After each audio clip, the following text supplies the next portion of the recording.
So area equaling 1/2 your base times your height. It's probably the first formula you run into whenever it comes to calculating the area of your triangle. Let's talk for a moment exactly where this formula comes from. Well, to first speak on where this formula comes from, we need to say what is area. What's the definition of area? An area is simply defined to be the number of unit squares which your shape covers in space. Alright, so to find the area of a triangle, the way they figured it out way back in the day, the way they thought about it, was they imagined, hey, well, if we kind of double our triangle and flip it about its diagonal, then we would have a rectangle. And if we finding area of a rectangle is pretty easy because we can just divide it up into square units and then just count how many squares there are. So in this case, in this example, what do we have? Well, our rectangle has a base of length 1, 2, 3, and it has a height of 1, 2, 3, 4. So that means the area for the rectangle is base times height. That gives us 12. So with a triangle, we're just going to cut that value in half because all we did to construct this rectangle was double our triangle and then rotate it and fit it together to be a rectangle. So that's where the area of 1/2 base times height comes from for a triangle. And so in this case, if we just plug in our values, we have area equals 1/2 times 3 times 4, which of course means our area is 6 units squared. Excellent. So what's another formula that's used for calculating area? Another formula used is going to be a more generic formula. Its area is equal to 1/2 times A times B times the sine of C. Okay, so let's draw another triangle. Let's have another one. So here we have a triangle, and we have A, B, and C can be side lengths, and then the angle measure opposite the side length would have the same corresponding name. So this is angle C, and this is side length C. Okay, so in this example, we have our sides, but we don't have our height.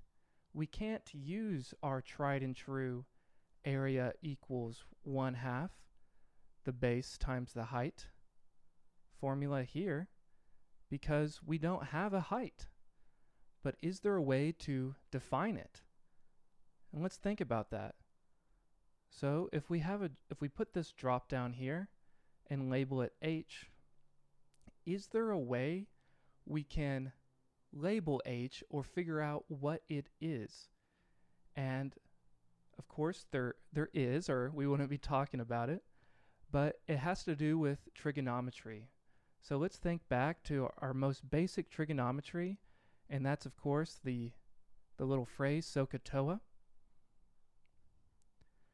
So if we look at this angle C and think of sine, we have our opposite side, which is our height, and our hypotenuse, which is side B. Of course, whenever we dropped down our height, it meets at a perpendicular, so we're able to use our right triangle trigonometry functions, SOHCAHTOA. So thinking about it that way, we know that the sine of C is going to be equal to the opposite, which is your height, over your hypotenuse, which is side length B of our triangle. If we just do a little bit of algebra and multiply both sides by B, what do we have? And I'll go over here for that. So we'll have B times sine of C is equal to our height. Excellent. Now we have a value for h. Now we have a value for our height.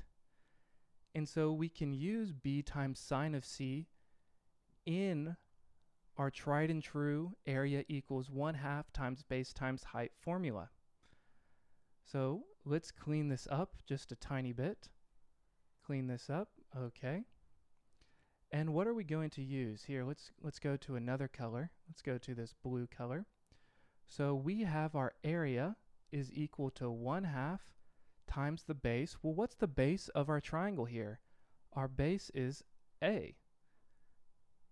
And then our height is equal to B times sine of C.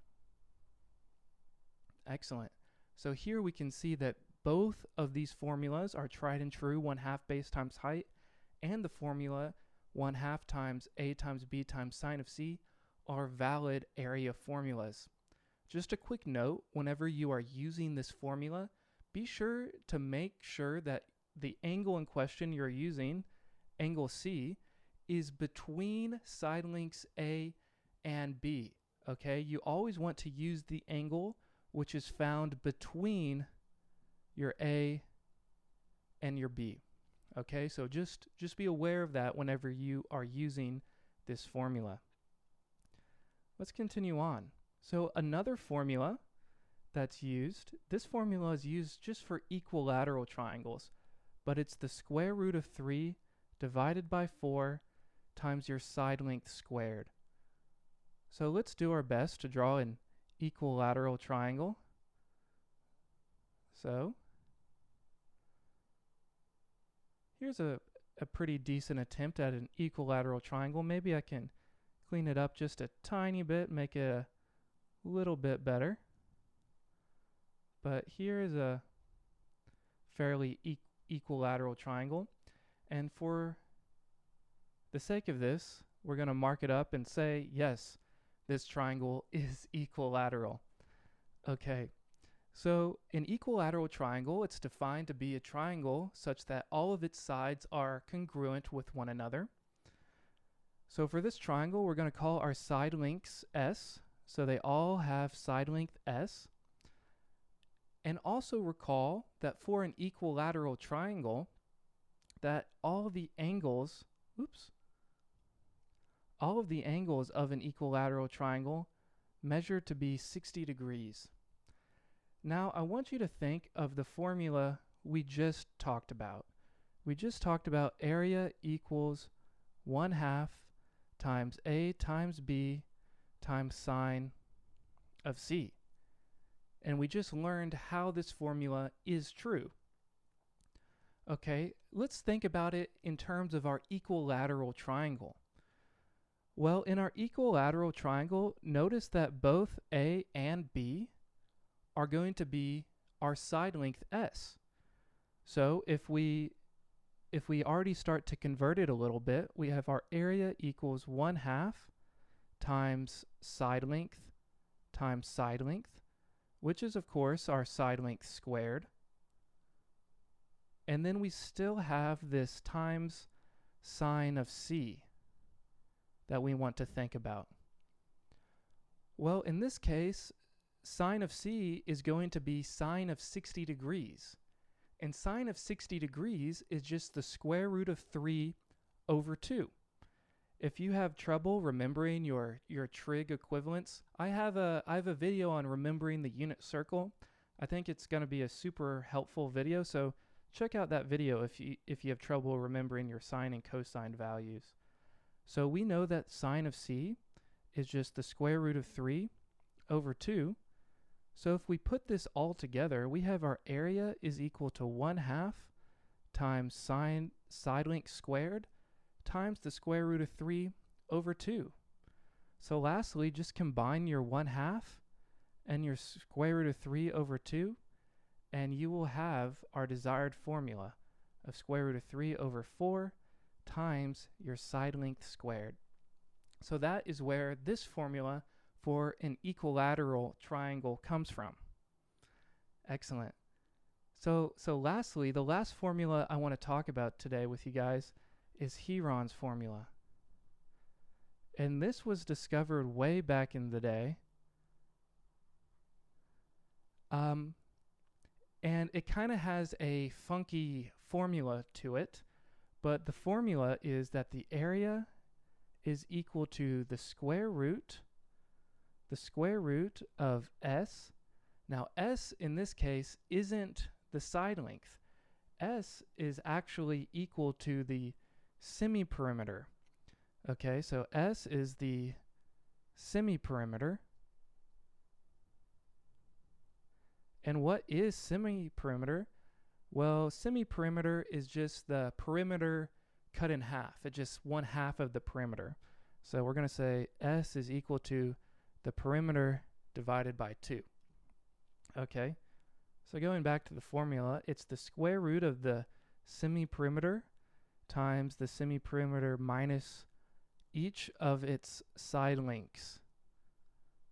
Okay, so this is Heron's formula.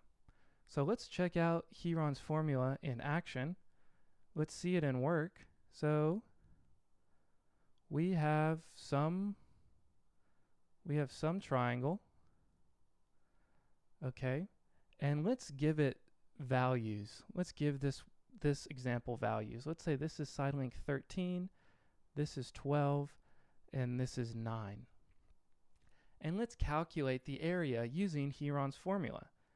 Okay, so here I'm gonna clean this up. We know that S represents the semiperimeter. So let's find that first. So what is S going to be? Well, we know that S is equal to half of the perimeter. And so in this case, we have the perimeter is what value? Well, 12 plus 13 is 25, and 25 plus 9 is 34, and half of 34 is, well, you guessed it, it's 17. And now since we have the value of S, let's just plug it in to this big formula. So we have area is equal to the square root of 17 times 17 minus 12. 17 minus 12 is of course 5 times 17 minus 13. That's going to be a value of 4. And 17 minus 9, that's a value of 8. So we have the square root of 17 times 5 times 4 times 8. And here, this is really calculator work. So let's just go ahead and pull up our calculator and do it that way. Okay, so we have 17 times 5 times 4 times 8, and we get a value of 2,720.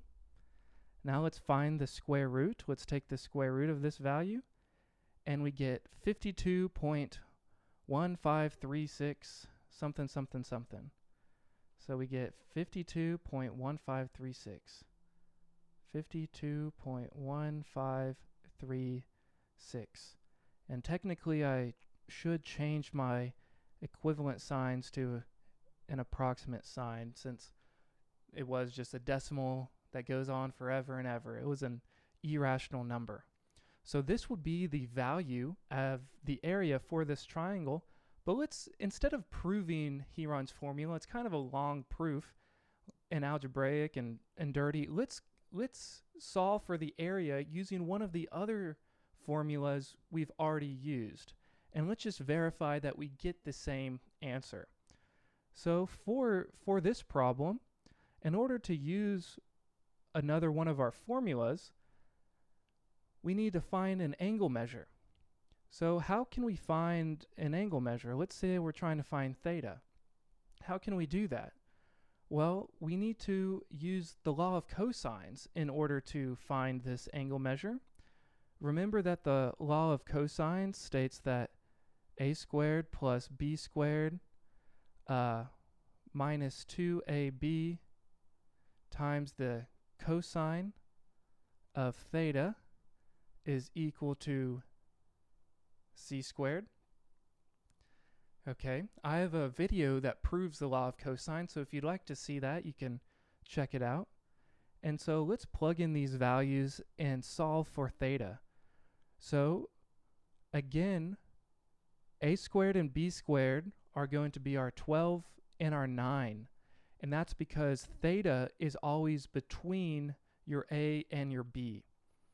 Okay, so we have 12 squared is 144 plus 9 squared of 81 minus 2 times 12 times 9 times the cosine of theta is equal to 169, is equal to 13 squared.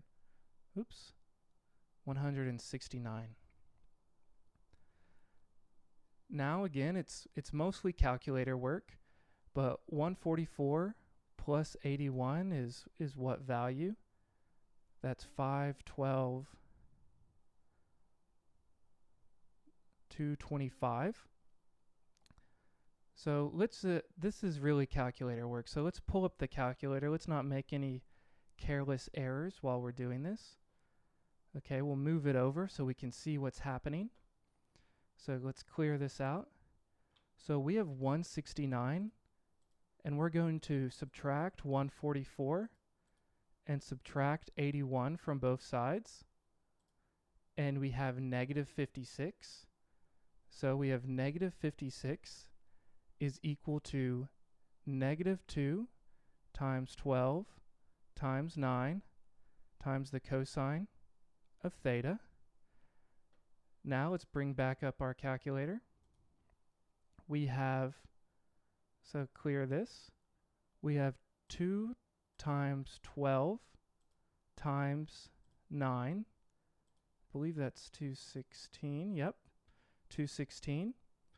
So we have negative 216 times the cosine of theta is equal to negative 56. So what are we going to do here? Well, we're going to divide both sides by negative 216, and then we're going to take the inverse cosine in order to find theta. So theta is going to be equal to the inverse cosine of 56 over 216. As whenever we divide negative 56 and negative 216, the negatives will cancel out. So this is what we want to plug in order to find our value for theta. So let's do that real quick. So let's clear this. We are in degree mode, that's good. So we have 56 divided by 216, and that is this value. And then we want to apply the inverse cosine function. And so we have some value. So that tells us theta is 74.97 blah, blah, blah degrees. Okay, 74.9. So theta is 74.9. Now that we have that, let's clean this up. Let's clean this up. We can get rid of this work. And what function or what formula are we going to use? Well, the one that sticks out in my mind is going to be definitely 1/2 times a times b times sine of theta.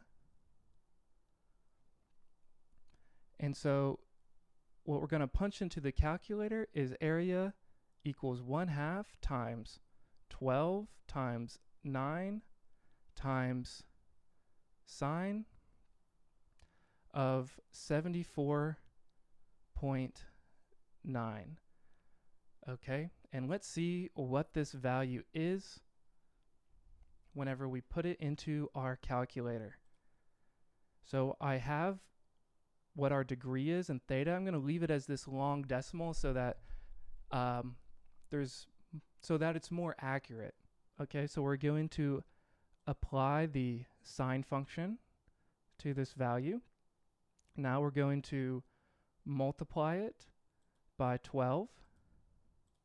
We're going to multiply it by 9. And we're going to multiply it by 1/2. and we get 52.1356, etc., etc. We get the exact same thing as Heron's formula. Excellent, excellent, excellent. So here were 4 formulas you can use to solve for area of a triangle. Hope you found this video insightful. Let me know down in the comments below. Hit that subscribe button, and I'll see you in the next video.